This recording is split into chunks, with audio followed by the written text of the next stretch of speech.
I'm here along the Smith River in far northwestern California, near the Oregon border, and there was a significant wildfire here last summer. Shut down this road and burned quite a large area in the forest. Most of the forest around here is actually fire adapted, and many of the species are actually fire dependent. In other words, they won't properly regrow. They can't reproduce without fire.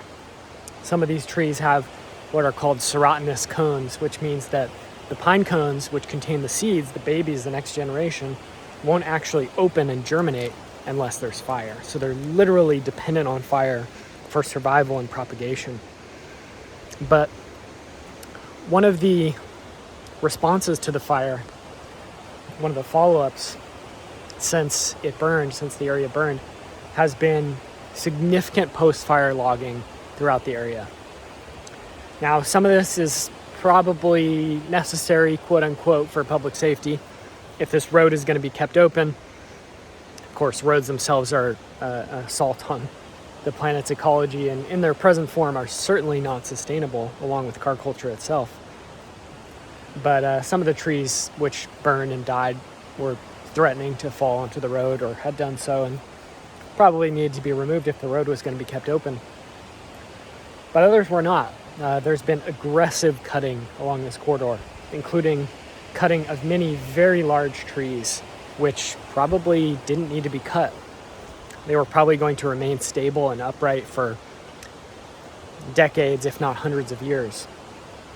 One example is this stump I'm standing on top of right now. This tree was a Douglas fir, and it was, judging by the rings, over 300 years old. This stump is only located about 10 feet off the edge of the road. So close to the road, but a tree this size, even if significantly burned, is going to maintain its structural integrity. And the reason for that is that even in high intensity fires, most of the biomass in forests, even if the trees themselves are killed, remains. And what that means is most of the wood remains. The structural integrity of most of the trees remains intact. Of course, there are exceptions to that. There are more trees that are going to fall after a forest burns. But to a large extent, trees, especially large trees like this one was, are going to remain upright. This one over here was also massive. We're talking, let's see, I can walk over and take a closer look. We're talking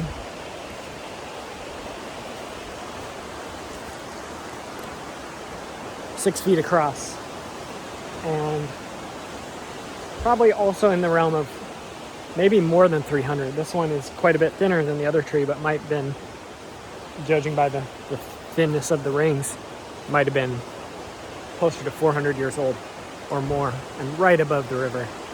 These trees were protected before the fire came along. They weren't going to be logged. This is public land. There were no timber sales planned right along this corridor. And yet now, because of the fire, they've been logged. I'm not exactly sure of the situation here. Sometimes these type of burned forests will actually be auctioned off to logging companies and burned or cut for profit. But sometimes it's done not for profit. Sometimes it's done by public agencies. And people think that because there's no quote-unquote direct profit motive, because the corporation isn't doing the logging for profit, then it isn't about the money. But in many cases it still is, because what government agencies do in a situation like this is they contract with logging companies and trucking companies and many other businesses to do the actual logging, haul out the logs, mill the logs, and so on. So even if that money ends up going to the public, the money from the sales of the timber, you're still talking millions, tens of millions in contracts for that these local Forest Service offices are giving out to businesses in the area, to corporate contractors which are doing the actual logging. So there is a profit motive behind these projects. They're not ecologically driven, and in fact, the best thing you could do for the recovery, for the health of these forests, over the long term, recovering from fires like these, or flourishing with fires like these in some cases, is leave the trees, is do nothing, is leave the forest to regenerate naturally as it has many, many, many times in the past, because fire is a natural part of these landscapes. Yes, we are seeing shifts in fire regimes with global warming. We are seeing changes, but to a large extent, fires, large fires, intense fires, are often natural occurrences.